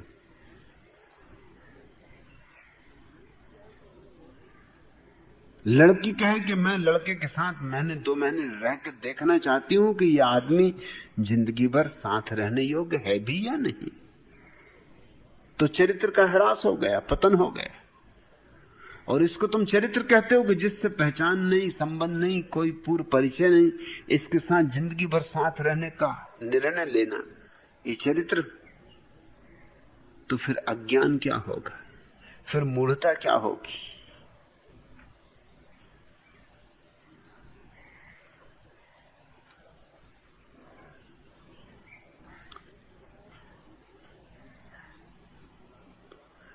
एक हकीम ने चंदूलाल से कहा, कौन कहता है तुम बीमार हो? चंदूलाल, तुम्हारी नाड़ी तो घड़ी जैसी तेज चल रही है। चंदूलाल ने कहा, हकीम साहब आपका हाथ मेरी नाड़ी पर नहीं, घड़ी पर ही है। समस्याओं पर हाथ रखो। इस देश का चरित्र तो कब का सड़ गया है। जमाने हुए, इतने जमाने हो गए इस देश के चरित्र को सड़े हुए कि अब हम सड़े हुए चरित्र को ही चरित्र समझने लगे। अब तो हम उसी को मानने लगे कि यही चरित्र है। हमने घोड़े देखे नहीं, हम खच्चरों को ही घोड़े मानने लगे। और अब जब पहली दफा दुनिया में एक स्वतंत्रता की हवा पैदा हुई, लोकतंत्र की हवा पैदा हुई और स्त्रियों ने उद्घोषणा की है समानता की, तो पुरुषों की छाती पे सांप लौट रहे हैं। मगर मजा तो यह है कि पुरुषों की छाती पे सांप लौटे, ये तो ठीक, स्त्रियों की छाती पे सांप लौट रहे हैं। स्त्रियों की गुलामी इतनी गहरी हो गई कि उनको पता ही नहीं रहा कि जिसको वो चरित्र सती सावित्री और क्या क्या नहीं मानती रही हैं, वो सब पुरुषों के द्वारा थोपे गए जबरदस्ती के विचार थे। कितनी सतियां हुई, लेकिन एक आध सता भी तो होता। ये बड़े मजे की बात है। इसका अर्थ हुआ कि स्त्रियों ने ही पुरुषों को प्रेम किया, किसी पुरुष ने कभी किसी स्त्री को प्रेम नहीं किया। और यही पुरुष, और ये चमत्कार तो तब मालूम होता है जब स्त्रियां भी इसमें सम्मिलित होती। ढांढन सती की झांकी बंबई में सजती रहती, रोज अखबारों में जब देखो तब ढांढन सती, जहां देखो वहां सती का मंदिर, सती का चौरा। पुरुष ये शोरगुल मचाते हैं तो समझ में आता है, क्योंकि स्त्रियों को कब्जे में रखने की उनकी जालसाजी का हिस्सा है। लेकिन स्त्रियां कैसी मूढ़, मगर उनको मूढ़ रखने का भी उपाय किया गया। उनको शास्त्र पढ़ने नहीं दिए गए, वेद पढ़ने नहीं दिया गया, उनको जितना अशिक्षित रखा जा सके उतनी कोशिश की गई, ताकि जो पुरुष कहे वही उनको सत्य मालूम पड़े। वो भी पूजा कर रही, वो भी नहीं पूछती कि एक आध कोई ढांढू सताबी हुए कि नहीं, कोई भोंदू सताबी हुए कि नहीं, एक आध उनका भी मंदिर और चौरा तो हो कहीं। लेकिन ये काम पुरुषों ने कभी किया ही नहीं। इधर स्त्री मरी, उधर उन्होंने विवाह किया। मगर पुरुष मरे तो स्त्री को उसके साथ मरना चाहिए। क्यों? क्योंकि वो पुरुष की संपत्ति है, और पुरुष को भरोसा नहीं है कि मेरे मर जाने के बाद कहीं कोई दूसरा पुरुष उस पर कब्जा कर ले, या वो किसी से प्रेम करने लगे, या विवाह कर ले। ये तो हद हो गई। तुमने जिससे आत्मा खरीद ली, स्त्री न हुई वस्तु हो गई। और स्त्रियां इसको बर्दाश्त करती रही, न केवल बर्दाश्त करती रही, वरन धीरे धीरे इसमें गौरव अनुभव करने लगी कि इसमें कोई खूबी की बात है। हम जो भी बातें सुनते सुनते संस्कारित हो जाते, वो हमारे खून, हड्डी, मांस, मज्जा में मिल जाती, फिर हमें होश आना मुश्किल हो जाता है। पश्चिम में एक शुभ घड़ी आई है, घबराने की कोई आवश्यकता नहीं है, भयभीत होने का कोई कारण नहीं। सच तो यह है कि मनुष्य जाति अब तक बहुत चरित्रहीन ढंग से जी है, लेकिन ये चरित्रहीन लोग ही अपने को चरित्रवान समझते हैं। तो मेरी बातें उनको लगती हैं कि मैं लोगों का चरित्र खराब कर रहा हूं। मैं लोगों को केवल स्वतंत्रता और बोध दे रहा हूं, समानता दे रहा हूं, और जीवन को जबरदस्ती बंधनों में जीने से उचित है कि आदमी स्वतंत्रता से जिए, और बंधन जितने टूट जाएं उतना अच्छा है, क्योंकि बंधन केवल आत्माओं को मार डालते, सड़ा डालते, तुम्हारे जीवन को दूभर कर देते।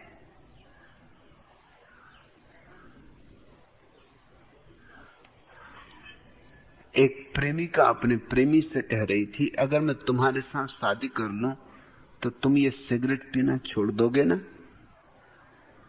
प्रेमी ने सिगरेट जलाते हुए कहा, हाँ, क्यों नहीं। प्रेमिका ने उसके हाथ अपने हाथ में लेकर कहा, और शराब पीना भी छोड़ दोगे ना? प्रेमी ने हीरो के अंदाज में कहा, मेरी जान, तुम्हारे लिए सब कुछ कर सकता हूं, सब कुछ छोड़ सकता हूं। प्रेमिका बोली, और क्या क्या छोड़ दोगे? प्रेमी ने अपना हाथ छुड़ाकर सिगरेट बुझाते हुए कहा, तुम्हारे साथ शादी करने का विचार। एक दूसरे की छाती पे सवार हो, यह छोड़ो, वह छोड़ो, ऐसा करो, वैसा करो। ये प्रेम न हुआ, कारागृह हो गया। ये विवाह न हुआ, एक दूसरे के गले में फांसी हो गई। फिर इसका परिणाम यह होता है कि तुम्हारा विवाह सुख तो नहीं, दुख की एक लंबी कहानी हो जाती, एक व्यथा हो जाती। पत्नी तुम्हें सताती, तुम पत्नी को सताते हो, लेकिन मौलिक कारण यह है कि तुम दोनों क्रुद्ध हो, क्योंकि तुम्हारी स्वतंत्रता छिन गई। मैं तो विवाह के विरोध में हूं, शकुंतला पाराशर। मैं तो पश्चिम से बहुत आगे हूं। पश्चिम के लोगों को भी लगता है मैं खतरनाक बातें कह रहा हूं। पश्चिम के सारे देशों में मेरे खिलाफ लेख लिखे जा रहे हैं, किताबें लिखी जा रही हैं, क्योंकि उनको लगता है मैं खतरनाक बातें कह रहा हूं। मैं बर्बाद कर दूंगा पश्चिम के चरित्र को, पश्चिम के चरित्र को जिससे तुम डरी हुई हो, मैं उसको भी बर्बाद करने में लगा हुआ हूं। तुम घबराओ मत, मैं पश्चिम के चरित्र को तो बर्बाद कर ही दूंगा।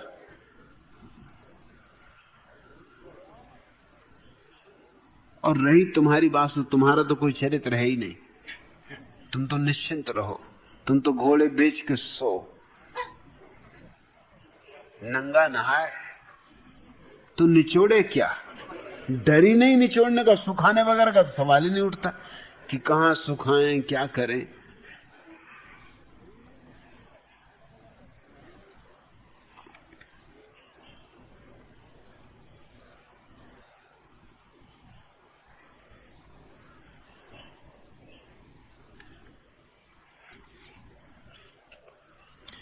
तीन औरतें मरने के बाद स्वर्ग पहुंची। तीनों औरतों को सेंट पीटर के सामने लाया गया। सेंट पीटर ने पहली महिला से पूछा कि क्या आपने कभी किसी पराये पुरुष से प्रेम संबंध स्थापित किया था? महिला बोली, अजी आप भी कैसी बातें करते हैं, शर्म नहीं आती? मैं सीता सावित्री के देश की नारी, भला मैं परपुरुष के बारे में सोच भी सकती हूं?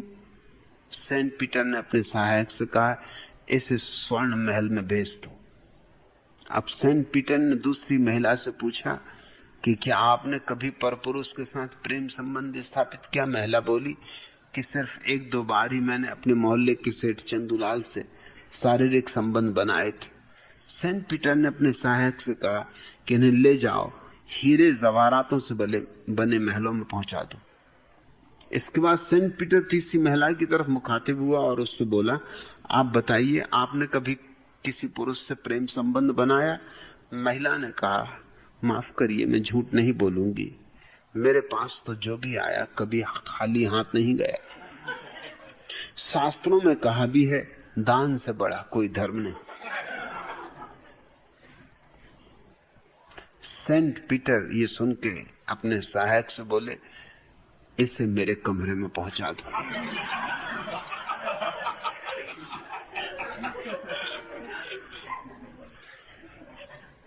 तुम्हारे संत भी सती सावित्रियों से नमस्कार करेंगे कि माता जी को ले जाओ दूर, जहां ले जाना हो। वो भी किसी भली महिला को, ढंग की महिला को। इस महिला ने ठीक बात की कि मैं झूठ नहीं बोलूंगी, और दान से बड़ी कोई बात है, और प्रेम से बड़ा दान नहीं।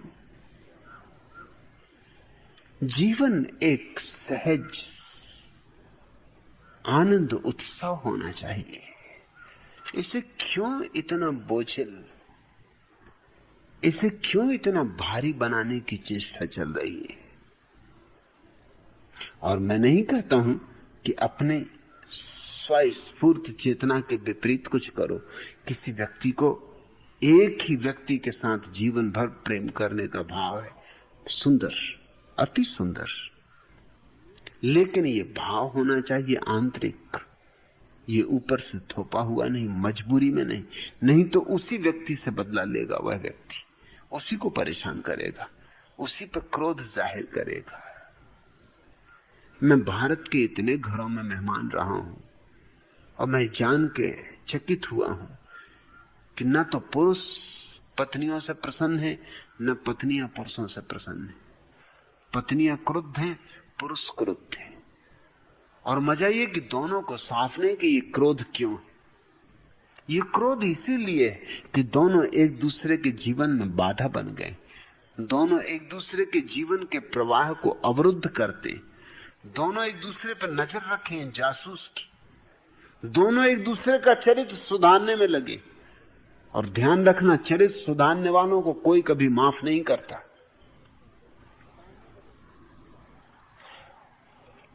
शकुंतला पारासर ऐसा मालूम होता है कि तुम्हें दूसरों का चरित्र सुधारने की धुन सवार है। अपनी ही फिक्र कर लो, अपने ही जीवन में कोई दिया जला लो, उतना ही काफी है। तुम्हें हक भी नहीं किसी दूसरे का चरित्र सुधारने का। प्रत्येक व्यक्ति अपने चरित्र का मालिक है। मैं अगर अपने चरित्र को बिगाड़ना चाहता हूं तो जब तक मैं दूसरे को नुकसान न पहुंचाऊं, मुझे रोकने का हक किसी को भी नहीं। नियम, कानून, समाज वहीं आ सकते हैं जहां मैं किसी के जीवन में व्याघात पहुंचाऊं। लेकिन अगर मैं किसी के जीवन में कोई व्याघात नहीं पहुंचाता हूं, मेरी स्वतंत्रता को जीता हूं, तो क्यों कोई मेरे जीवन में बाधा डाले? मगर हम अब तक जैसे समाज में रहे, वो ऐसा समाज था जिसमें हर एक की गर्दन हर एक दूसरे आदमी के हाथ में, और जरा सी बात हो कि पूरा समाज एक आदमी पर टूट पड़े। जरा सा नियम का उल्लंघन हो, हुक्का पानी बंद। हमने व्यक्ति को व्यक्तित्व दिया ही नहीं, हमने व्यक्ति से व्यक्तित्व छीन लिया। हमने उसे समाज का एक मुर्दा अंग बना कर रख दिया, और स्वभाव था तब हम 2000 साल तक गुलाम रहे। इसमें कोई और जिम्मेवार नहीं है। जहां व्यक्ति ही न थे वहां स्वतंत्रता की घोषणा कौन करता? जहां स्वतंत्रता का स्वाद ही नहीं था वहां परतंत्रता से राजी होने में अड़चन क्या थी? जो अपनी पत्नी की परतंत्रता सहने को राजी है, जो अपने पति की परतंत्रता सहने को राजी है, उसको क्या फर्क पड़ता है कि दिल्ली की गद्दी पे मुगल बैठे, कि तुर्क बैठे, कि हूण बैठे, कि अंग्रेज बैठे, कि कौन बैठा, कोई बैठा रहे। वो तो जानता है कि मुझे तो गुलामी का जीवन जीना है, मेरा तो सारा जीवन गुलामी का है। तो इससे भी क्या फर्क पड़ता है कि एक और मालिक ऊपर बैठ गया, बैठा रहे दिल्ली में, कोई से क्या फर्क पड़ता है। इसलिए भारत स्वतंत्रता के लिए अपने को तैयार नहीं कर पाया, आज भी नहीं कर पाया है। तुम स्वतंत्र हो गए हो किसी अपने गुण के कारण नहीं, सिर्फ विश्व की जागतिक जो रूपांतरण हुए हैं परिस्थितियों में, उनके कारण। अन्यथा तुम स्वतंत्र अभी भी नहीं हो। और आज भी तुम्हें कोई गुलाम बनाना चाहे तो तुम तत्क्षण गुलाम बनने को राजी हो जाओगे, क्योंकि तुम्हारी भीतरी जड़ों में गुलामी घुस गई है। जो पति अपनी पत्नी के सामने पूंछ दबा के घुसता है घर में,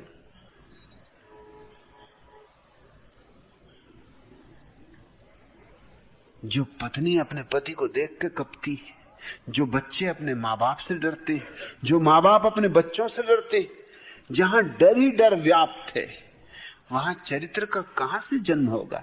चरित्र के लिए स्वतंत्रता की भूमि चाहिए। और मैं कोई खतरा नहीं देखता। पश्चिम के फैसलों में ऐसा क्या है? कुछ भी तो नहीं जिससे कि चरित्र भ्रष्ट हो जाए। और चरित्र अगर भ्रष्ट हो जाता हो फैसलों के कारण, तो वो चरित्र दो कौड़ी का है। मेरा चरित्र अगर मेरे कपड़ों से भ्रष्ट हो जाता हो, समझ लो, एक महिला ने मुझे कहा, वो हालिन गई कृष्णमूर्ति के एक शिविर में भाग लेने और बिना भाग लिए लौट आई। मैंने उससे पूछा क्या हुआ, तूने भाग नहीं लिया? उसने कहा भाग लेने की बात ही खत्म हो गई। मैंने कृष्णमूर्ति को एक सांझ शिविर शुरू नहीं हुआ उसके एक दिन पहले एक दुकान पर टाई खरीदते देखा। अब जरा बात अड़चन तो की तो है, जैसे महावीर स्वामी मिल जाए किसी दुकान पर टाई खरीद रहे, या किसी दुकान पे बैठे भजिया खा रहे। महावीर स्वामी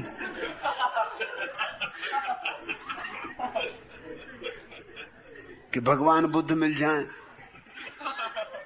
कि खड़े हैं किसी टाकीज के सामने क्यू में टिकट खरीदने के लिए, बात खत्म हो गई। अब क्या बचा?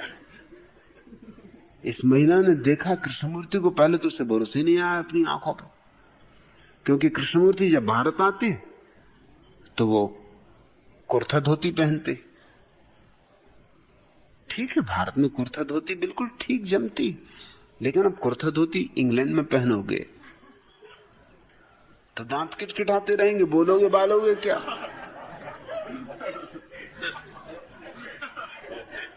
तो वहां तो वो सूट पैंट पहनते हैं। और जहां ठंडे देश हैं वहां टाई बिल्कुल जरूरी है। इस देश में जो लोग टाई बांधते हैं वो गधे, नंबर 1 के गधे।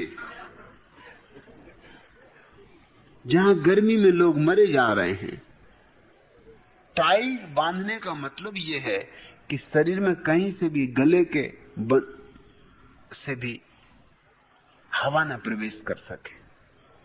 तो नीचे मोजे पहने हुए हैं, जूता कसे हुए हैं, ऊपर से टाई बांधे हुए हैं, ताकि सब तरफ से हवा भीतर प्रवेश ना कर सके।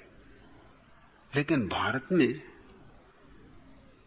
टाई बांधे हुए हैं, जूता पहने हुए हैं, मोजा कसे हुए हैं, ये छटे हुए गंवार, ये पढ़े लिखे गंवार। कृष्णमूर्ति तो जिस देश में जाते हैं उस देश के लिए जो जरूरी वैसा कपड़ा पहनते, और मैं मानता हूं ये बिल्कुल ठीक है। ये बिल्कुल ही एक जागृत पुरुष का व्यवहार है। मैं महात्मा गांधी के व्यवहार को जागृत पुरुष का व्यवहार नहीं मानता। वो इंग्लैंड में भी जाएंगे तो वही अपना ढांचा बनाए हुए, वो ढांचा ठीक है वर्धा में,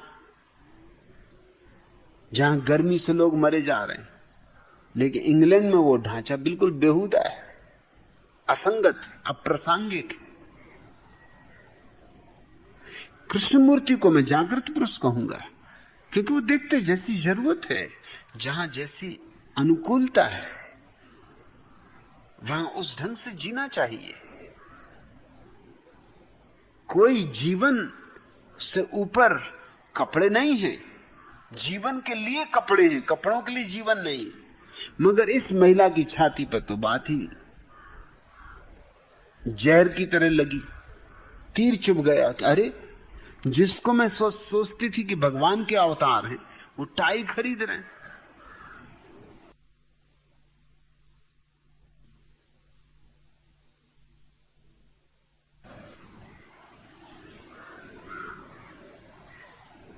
इसका तो सारा मोह भंग हो गया।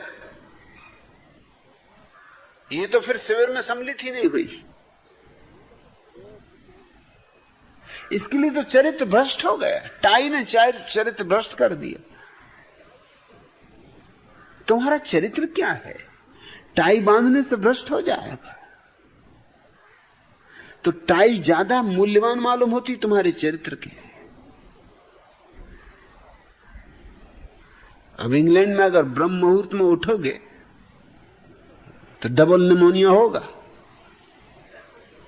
इंग्लैंड में थोड़ी देर से उठना होगा, जरा धूप आ जाए, थोड़ा सूरज निकल आए, वो भी मुश्किल से कभी कभी निकलता है, कम से कम सुबह तो हो जाए।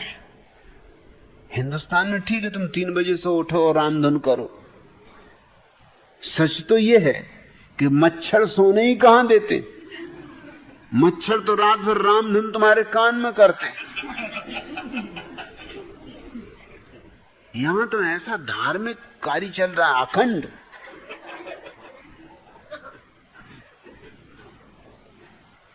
खटमल अलग तपश्चर्या करवा रहे हैं, नीचे से तपश्चर्या, मच्छर ऊपर से तपश्चर्या करवा रहे हैं।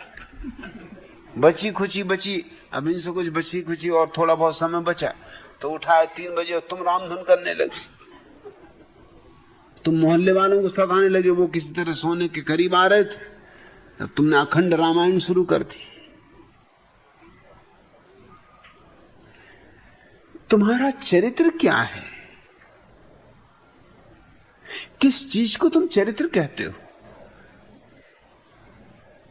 यहां हजारों सारी दुनिया से आए हुए सन्यासी, आज 6 साल से मैं यहां हूं, किसी एक विदेशी सन्यासी ने किसी एक भारतीय महिला को नहीं छेड़ा,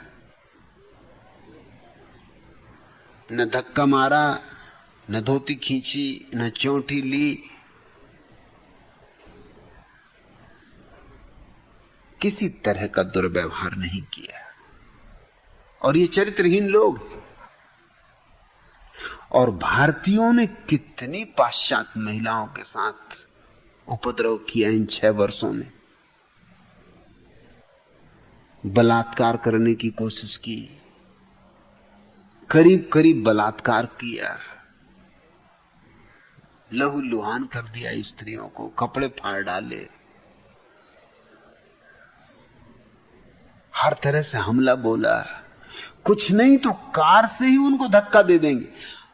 हाथ नहीं पहुंचा तो कोई बात नहीं, चलो कार ही पहुंच गई, कार से धक्का मार के दिल खुश होके गए घर। इन 6 वर्षों में जितना अनाचार भारतीयों ने पाश्चात्य स्त्रियों पे किया है, उसको देख के पता चलता है कि चरित्र किसके पास है। और तुम चरित्र की बातें फिर से सोचो, फिर से सोचना शुरू करो। हमें चरित्र के संबंध में पुनर्विचार करना होगा और हमें चरित्र के नए मापदंड खोजने होंगे। मैं उसी चेष्टा में संलग्न हूं, इसलिए अकारण ही न मालूम कितने चरित्र के ठेकेदार और समाज के ठेकेदार मेरे दुश्मन हो गए, क्योंकि उनको लगता है कि मैं जो कह रहा हूं उसे वो गलत तो सिद्ध कर नहीं सकते। अब एक ही उपाय है कि मेरा मुंह कैसे बंद कर दिया जाए, मुझे बोलने ही ना दिया जाए, मेरी गर्दन ही काट दी जाए। मुझे देश से बाहर ही निकाल दिया जाए। रोज अखबारों में पत्र छपते हैं कि इस व्यक्ति को देश के बाहर क्यों ना निकाल दिया जाए। मैं अकेला, इस देश में तुम्हारे कितने महात्मा, कितने साधु, कितने संत, इस एक आदमी के द्वारा सारे देश का चरित्र बिगड़ जाएगा। और तुम्हारे सारे साधु महात्मा क्या करते रहेंगे? मगर तुमको डर है, और डर यह है कि तुम्हारे भीतर भी बात साफ होने लगी कि तुम्हारे साधु महात्मा जिस बकवास की बातें कर रहे हैं वो सिर्फ उन्हीं को प्रभावित कर सकती हैं जो पहले से ही प्रभावित है। तुम्हारे साधु महात्माओं के पास न कोई तर्क है, न कोई प्रमाण, और तुम्हारा पूरा इतिहास तुम्हारी चरित्रहीनता का सबूत है, और कुछ भी नहीं। और ये भ्रांति तुम्हें छोड़ ही देनी चाहिए कि भारत कोई धार्मिक देश है। जितने जल्दी ये भ्रांति छूट जाए उतने जल्दी भारत धार्मिक देश हो सकता है। मैं भारत को धार्मिक देश बनाना चाहता हूं, मगर पहले तो भ्रांति छूटे। अब कोई बीमार आदमी को भ्रांति है कि मैं स्वस्थ हूं, तो इसका इलाज कैसे करो? पहले तो समझाना होगा कि तुम स्वस्थ नहीं हो, तब इलाज हो सकता है। लेकिन बीमार बड़े जिद्दी होते। मुल्ला नसरुद्दीन को वहम पैदा हो गया कि वो मर गए। बहुत समझाया लोगों ने कि आप मरे नहीं हैं, आप जिंदा हैं। अरे वो कहें आप भी कैसी बातें कर रहे हो, मैं तो मर चुका। प्रमाण क्या है मेरा जिंदा होने का? आप क्या प्रमाण दो किसी को कि तुम जिंदा हो? मुर्दों ने कभी प्रमाण पूछे नहीं, इसलिए कभी प्रमाण खोजे भी नहीं गए। ये बीमारी भी नहीं। आखिर उन्हें मनोवैज्ञानिक के पास ले गए। मनोवैज्ञानिक ने बहुत खोजा भी ना, क्या करना क्या नहीं करना। आखिर उसने तरकीब निकाली। उसने कहा मुझे एक बात बताओ, जब कोई आदमी मर जाए, अगर हम उसको चाकू से काटें तो खून निकलेगा कि नहीं? नसरुद्दीन ने कहा कभी नहीं। मरे हुए आदमी को कैसे खून निकल सकता है? खून तो जिंदा आदमी को निकलता है। मनोवैज्ञानिक बहुत खुश हुआ। उसने कहा अब एक सूत्र हाथ लगा, लाया चाकू, और नसरुद्दीन का हाथ में उसने एक चीरा दिया, झरझर खून आने लगा। उसने कहा अब बोलो बड़े मियां, जिंदा हो कि मर गए? नसरुद्दीन ने कहा इससे सिर्फ इतनी सिद्ध होता है कि वो जो पुराना ख्याल था कि मुर्दों को खून नहीं निकलता वो गलत है। मुर्दों को भी खून निकलता है, इससे सिद्ध हो रहा, साफ सिद्ध हो रहा है। अरे और क्या प्रमाण चाहिए? मैं मरा हुआ आदमी, तुमने चीरा मारा, खून निकल रहा है। पुरानी कहावत गलत थी। कोई जिद ही किए बैठा हो कि मैं बीमार नहीं हूं, तो उसे बीमार होने का भरोसा दिलाना तक मुश्किल। और ऐसी ही जिद इस देश की है कि हम चरित्रवान हैं, हम धार्मिक हैं, हम पुण्यात्मा हैं। यहां देवता पैदा होने को तरसते हैं। इससे हमारे अहंकार को तृप्ति तो मिलती है, और कुछ हमारे पास है भी नहीं अहंकार की तृप्ति के लिए। बस यही थोथी बातें रह गई। इन्हीं के सहारे किसी तरह अपने को संभाले रखते हैं कि हम भी कुछ। मगर जितने जल्दी ये थोथी बातें छूट जाएं उतना अच्छा है। क्यों? क्योंकि हमारी क्षमता है कि हम धार्मिक हो सकते हैं। और अगर तुम मेरी बात समझ सको तो मैं तुमसे ये कहना चाहता हूं कि हमारी क्षमता इस पृथ्वी पर सर्वाधिक है। क्योंकि 5000 साल से हमारे खेत में खेती हुई ही नहीं। जैसे किसी खेत में 5000 साल तक खेती ना हो तो उसकी उर्वरा शक्ति बहुत बढ़ जाती। उसमें अगर आज तुम बीज बो दो तो ऐसी फसल आएगी जैसी कि कभी किसी ने देखी ना हो। भारत हजारों साल से चरित्र को पैदा नहीं कर सका है, इसलिए उर्वरा शक्ति इकट्ठी होती गई, हमारी ऊर्जा इकट्ठी होती गई। अगर आज ठीक मौका मिले तो हम सारी पृथ्वी को चकाचौंध से भर दे सकते हैं। इतने दिए जल सकते हैं, इतने फूल खिल सकते हैं। मगर पहली तो बात उस भ्रांति को छोड़ देना होगा कि हम धार्मिक हैं। अंतिम प्रश्न,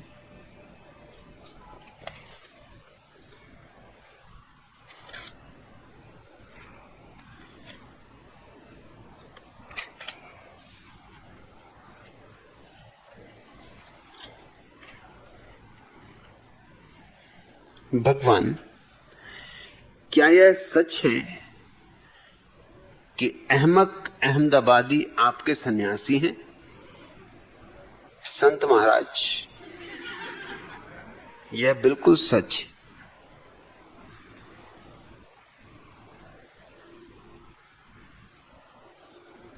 अहमक अहमदाबादी चूके जाते थे, बाल बाल बच्चे, तय ही कर लिया था काशी जाके करपात्री महाराज से दीक्षित होने का। बहुत मैंने उन्हें समझाया मगर माने ही नहीं। फिर मैंने कहा जाओ, जैसी तुम्हारी मर्जी। अगर गधा ही होना है तो हो जाओ। गधा यानी गंभीर रूप से धार्मिक। मैं तो ना गंभीरता में मानता, ना तथाकथित थोती धार्मिकता में मानता। मेरा तो धर्म का अपना एक नया दृष्टिकोण है। हंसता हुआ, नाचता हुआ, प्रफुल्लित, आनंद मग्न, गंभीरता उसमें जरा भी नहीं। मेरे लिए धर्म नृत्य है, संगीत है, काव्य है। मेरे लिए धर्म उत्सव है, होली है, दिवाली है। बहुत समझाया मगर उनकी भी तकलीफ थी। अहमक अहमदाबादी की पत्नी मर गई। पत्नी के मरने से बहुत दुखी थे।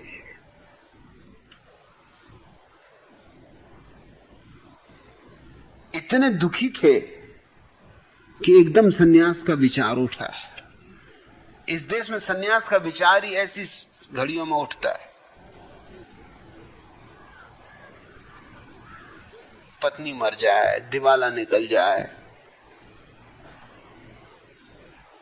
चुनाव हार जाए, बस फिर देने लगती मूंड मुंडाए भय सन्यासी। वो एकदम काशी जाने की जिद। मैंने उनसे कहा कि इतने दुखी होने की जरूरत नहीं। पत्नी के होने से तुम कौन से सुखी थे ये भी तो सोचो। मगर वो सुने ही नहीं। अगर पत्नी के होने से तुम सुखी थे तो तुम्हारा दुख मेरी समझ में आता है।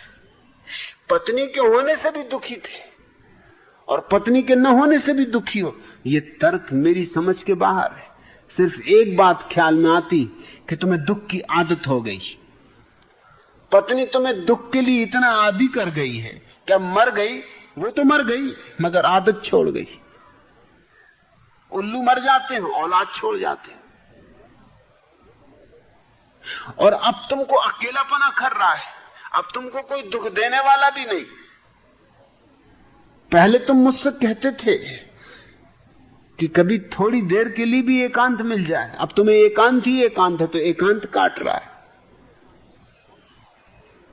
उन्हें मैंने बहुत से चुटकुले सुनाए, हंसाने की कोशिश की मगर वो ना हंसे ना सुने। जो प्रज्ञा ने कल पूछा था ना कि दीवाल के कान होते, जरूर होते मगर अहमक अहमदाबादी के कान नहीं। मैंने बहुत समझाया, नहीं सुने। दीवालों के तो कान होते हैं। प्रमाण स्वरूप तुमने देखा। जिस दिन मैंने कहा कि मुझे स्वर्ग रॉल्स रॉयस नहीं ले जाएगी, संत महाराज ले जाएंगे, उसी दिन सरोस ठिठक गई। साल भर से नहीं ठिठकी थी।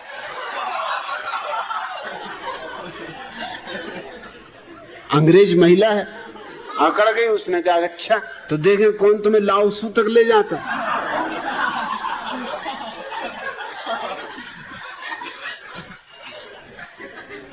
उस दिन से टस से मस नहीं हो रही।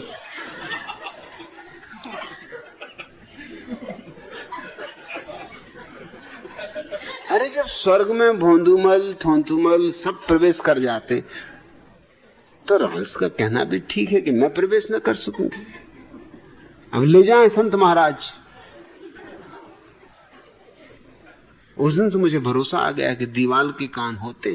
अरे जब कारों तक के कान होते। मगर आदमी कारों से गया बेटा, इतना बेकार है आदमी कि अहमक को बहुत समझाया, नहीं समझे तो बाढ़ में, चले जाओ काशी, हो जाओ सन्यासी। वो दूसरे दिन गुस्से में चले भी गए। शाम को एक धर्मशाला में रुके।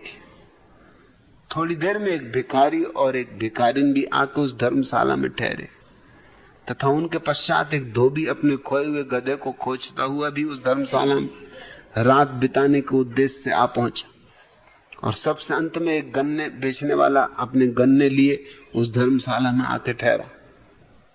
रात जब काफी होने लगी तो भिखारी और भिखारिन प्रेमालाप में जुट गए। अंधेरा था, अतः जब प्रेमालाप चरम उत्कर्ष पर पहुंचने लगा तो भिखारी ने भिखारिन को पूछा कि मजा आ रहा है ना? भिखारिन गदगद स्वर में बोली, आहा बहुत मजा आ रहा है, तीनों लोग दिखाई दे रहे हैं। यह सुनकर कोने में पड़ा हुआ धोबी चिल्लाया कि भाई जरा देखना तो मेरा गधा कहीं दिखाई पड़ रहा है या नहीं। यह सुनकर भिखारिन चौंक गई, क्योंकि उसे पता नहीं था कि आसपास और भी कोई मौजूद है। उसने जल्दी से भिखारी से कहा, जल्दी से निकालो, खींचो खींचो, जल्दी करो। यह सुनकर गन्ने वाला चिल्लाया, सालो जिसने भी गन्ना निकाला उसके हाथ पैर तोड़ दूंगा। यह सुनकर अहमदाबादी को भी जोर से हंसी आ गई और उन्होंने सोचा आप काशी जाके होना, अब चले भगवान के पास और उन्हीं के सन्यासी हो जाए। सो वो लौट आए वापस। अब वो मेरे सन्यासी हैं, यहाँ मौजूद हैं। नाम उनका मैंने बदल दिया है ताकि हर कोई उनको पहचान न ले। अहमदाबादी ये उनका और मेरे बीच प्राइवेट नाम है।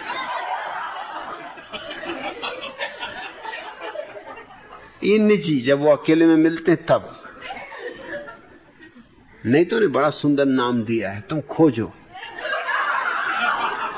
अरे खोजने वाले को क्या नहीं मिलता, जिन खोजा तिन पाइया, गहरे पानी पैठ, आज इतना है।